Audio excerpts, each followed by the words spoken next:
personal passion to know about relics, how they travel, and so on. Okay, so basically, and then later on, we'll do the more formal explanation about the relics, and then the after instruction, then we will take 3 circumambulation around the relics. Okay, so the first part, intro, is the setting proper motivation. So why we're all together here is that the one that the master's course, so that's the main course, and then the diploma course, which is like the precursor or like the stepping stone to the master's course. And we see that for myself, for all of us, the greatest meaning is eventually unfold the well of enlightenment. So this key to unfold the well of enlightenment is the very rich culture of the Nalanda philosophy, Nalanda psychology, and the logic developed in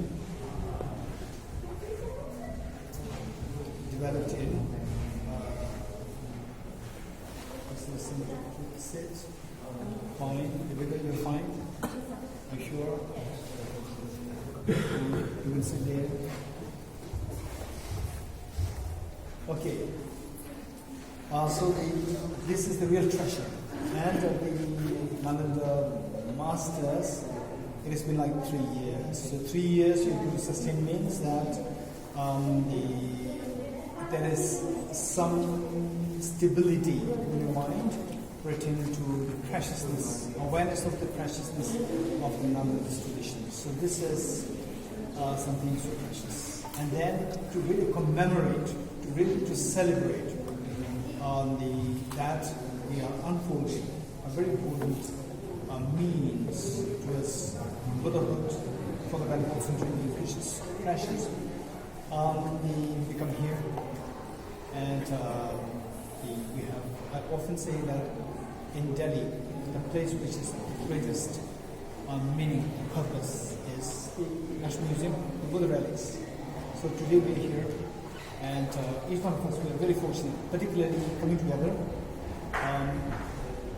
in this particular group. This group is so precious. So let us not miss to visualize your two parents with you, your family members and your children, and everyone with you are one. And then let us visualize the Buddha Shakyamuni, whose relics we are so fortunate that we are having the opportunity to receive blessings today. So there's the living Buddha there, and more detailed explanation I'll give later. Just do this visualization for just a few seconds.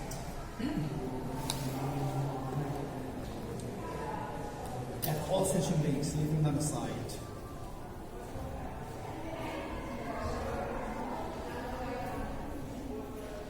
And from what we studied from the Nalanda Master's course, the words of Shantidev's text, the fact that we are able to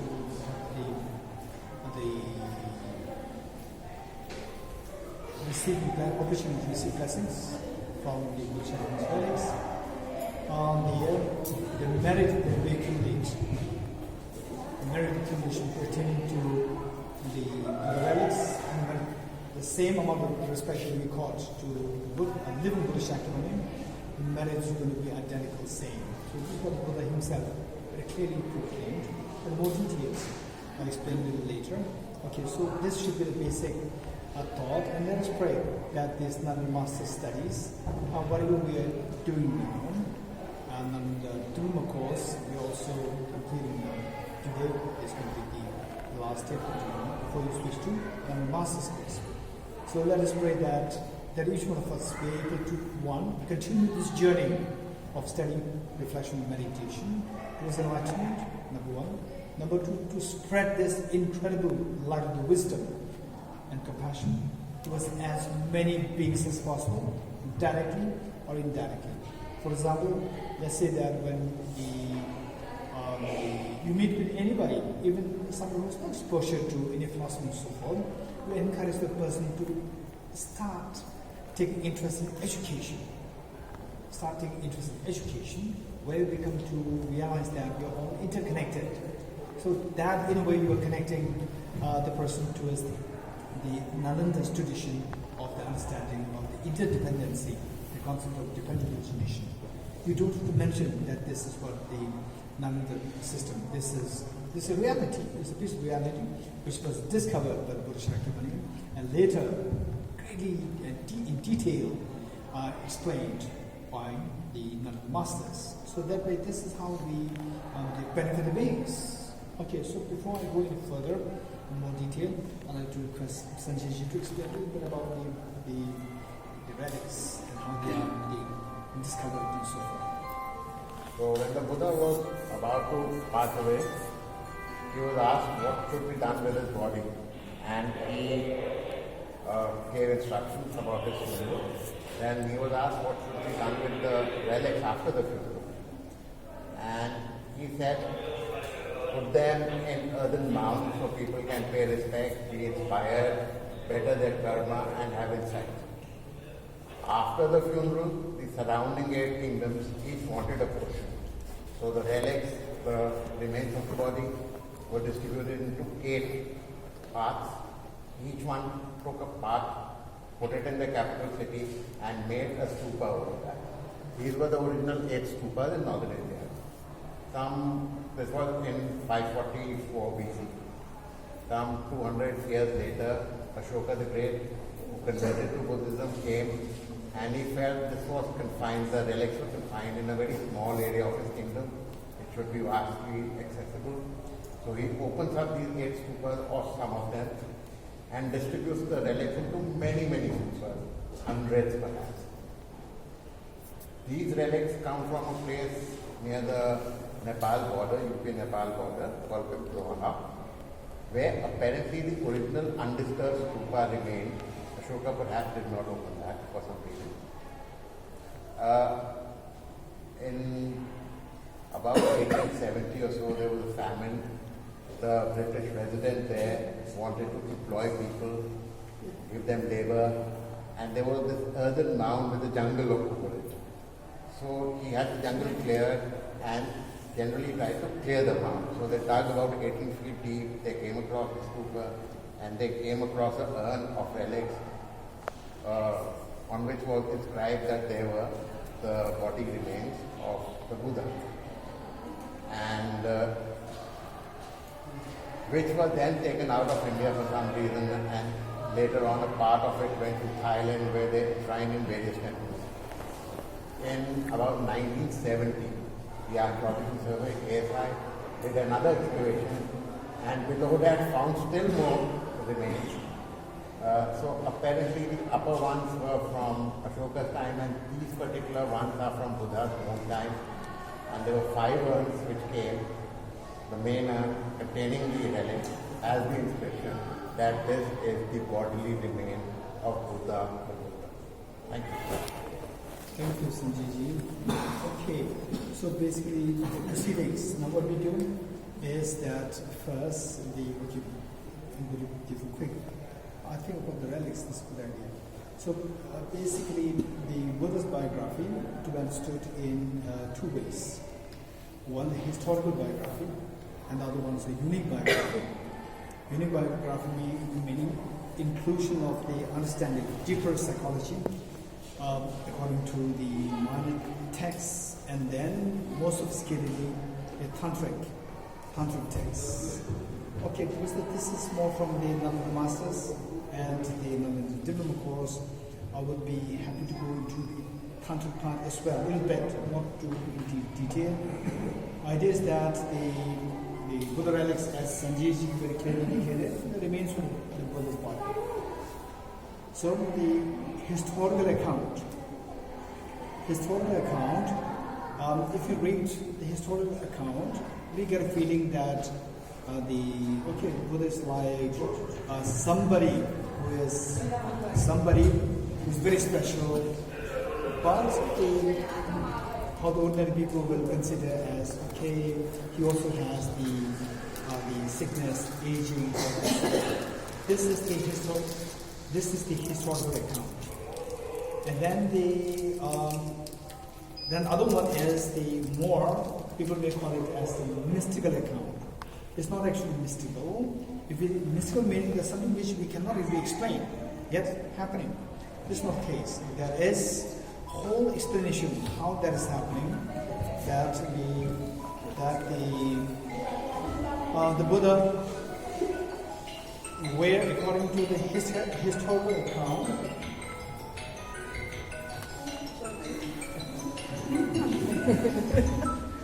okay, where according to the historical account, the Buddha has all these remains like this, and then to see the Buddha relics. Some people may move into tears out of sadness. Okay, so this is according to the historical account. Now, according to the Mahayana, or according to unique biography, is that what the Buddha displayed as having taken birth as a prince, and then then going to asceticism, then eventually become enlightened, and then once in a while Buddha going for rambling, going for walks with Ananda, and then the Buddha feeling very thirsty, and Buddha asking Ananda, can you fetch me some water? Another Guru see water, he could not get water, so therefore very dirty pond from there, Ananda fetched some water with no choice. So the Buddha drank that, and then no food available everywhere. The place is going through drought, and again Ananda was looking for food, and Ananda met a merchant. Ananda asked him some food, and the merchant said, "I'm very sorry, I don't have anything to offer, but I have only food meant for the animals, the horses. If you accept it," then he said, "Okay, yes." So then this food offered to the Buddha, but then the Buddha consuming the food meant for the fodder. The fodder is meant for the horses and so forth. And then Ananda crying. So how the depiction of this biography clearly tells us that Ananda was seeing the Buddha in the light of the ordinary being, but very wise, intelligent, although referred to as enlightened or Buddha, Tathagata, but then in reality, not being able to see divinity. So then the Buddha did indicate that this is unlike it's not like the way you see the world. In fact, for Buddha, it doesn't matter. Whatever comes in contact with the Buddha's the mouth, everything becomes elixir. So the Buddha took out one grain. If you don't believe, the Buddha said, if you don't believe, just take this. I will take this out of one grain. You eat it. Then Ananda took it, and Ananda realized that this is something which he never experienced before, although he was a prince in the palace. This one account. Then another account was the Vimalkirti, Bodhisattva Vimalkirti. One point, the Ananda was going to look for some medicines for the Buddha in the town, and the Vimalkirti, from distance, he saw Ananda and shouted at him, "Ananda, Venerable Ananda, what are you doing here?" And the Bodhisattva Vimalkirti, you should know that when he appeared, he came out as the eccentric nature. Extremely bright, but with eccentric nature, very, very forthright and daring to just challenge anybody, including Bodhisattva. He is a great Bodhisattva. So he said that, "Venerable Ananda, how comes that you are here at an odd time?" Ananda was the boss. Everybody respected Ananda so much, and there's one person who dared to ask him a question, "How dare that you are on an odd time?" And then Ananda said, "I came here to look for medicines for Tathagata." Then, so here, this anecdote is so important for us to know the deeper biography of Buddha, not just historical account. So then the Vimalkirti responded, saying that you are underestimating our Tathagata. You are underestimating Tathagata. Our Tathagata, he never gets ill.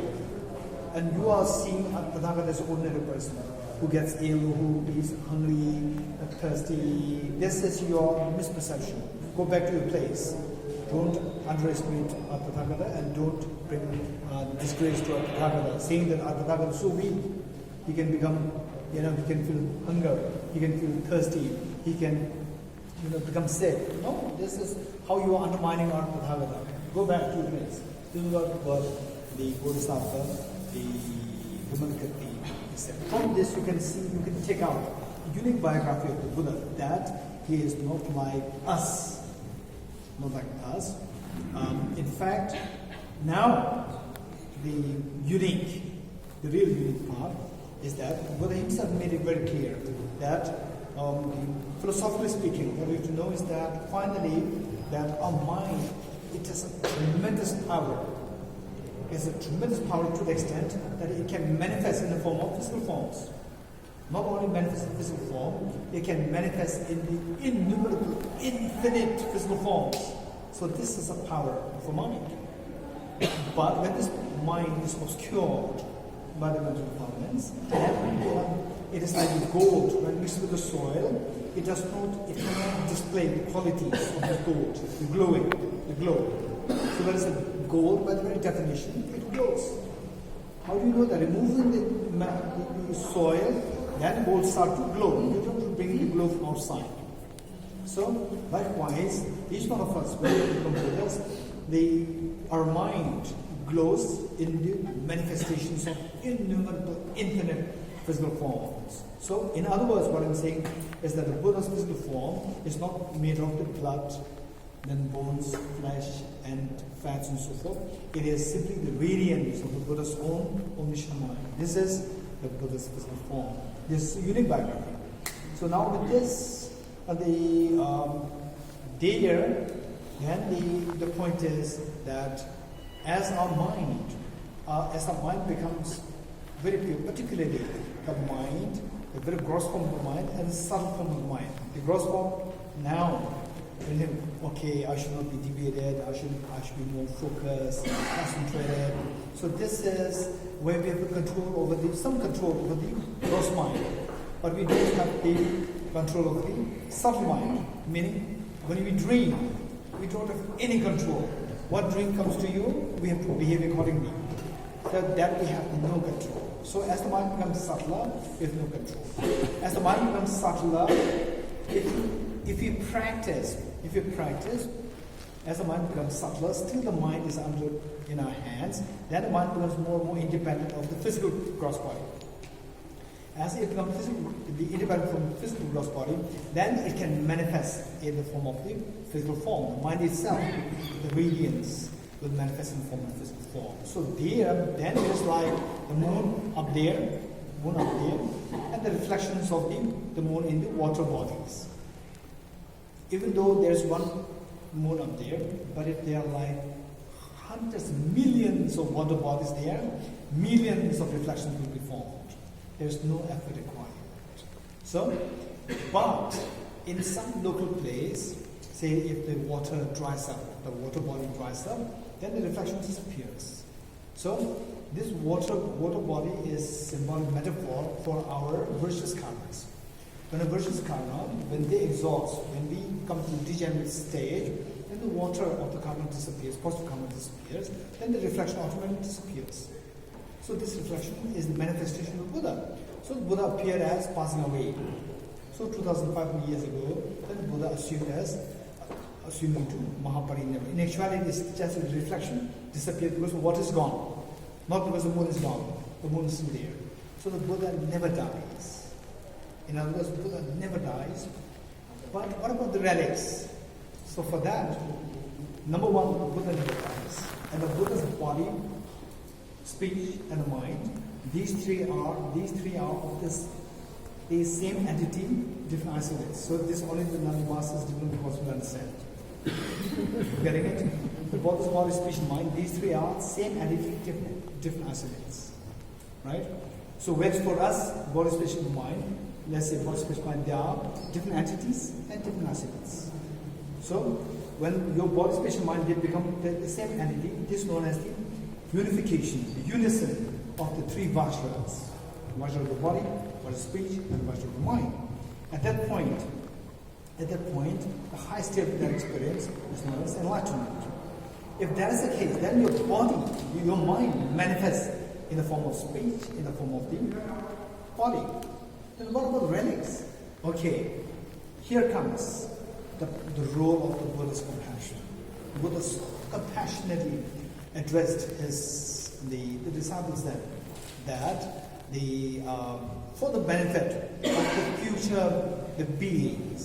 the future beings who are not going to have the merit to meet me directly, for them to still accumulate merit, I will leave relics. This is what the Buddha very clearly indicated. And this is not something unique to Buddha Shakyamuni. This is all Buddhas. Ideally speaking, because there is not, Buddha's body is not made of the flesh, bones, and so forth, there is nothing to be left as relics. But by choice, Buddha deliberately manifests in the form of the relics, the way Sanjay explained, that the funeral, then the cremation, and the relics. The ordinary people could see as relics there. Then and the Buddha very clearly indicated that these relics, if the future the beings, if they pray, and if they seek inspiration, blessings in the form of compassion, wisdom of activities, and so forth, then these beings will accumulate the same amount of merit, the way someone is going to accumulate merit, venerating, the seeking inspiration, and so forth, from a given Buddha. Okay, this is one part. So now, very quickly, from the Tantra point of view, it is that the mind, the subtlest version of the mind, is known as the subjective clear light. So this subjective clear light, if you're able to manifest it properly, with proper training, the body and the mind, so they see that these two, the body and mind, these two are on the gross level, these two are two distinct entities. On the subtle level, even within us, on the subtle level, the mind and the body, these two are of the same entity, different body, different isolates. So what we have, the body, this is not the body that I'm talking about. We're talking about the subtle energy that we have. So now what happens is that in the practice of Tantra, you practice in such a way, of course, we have to make distinction between the popular Tantra versus the real Tantra. So popular Tantra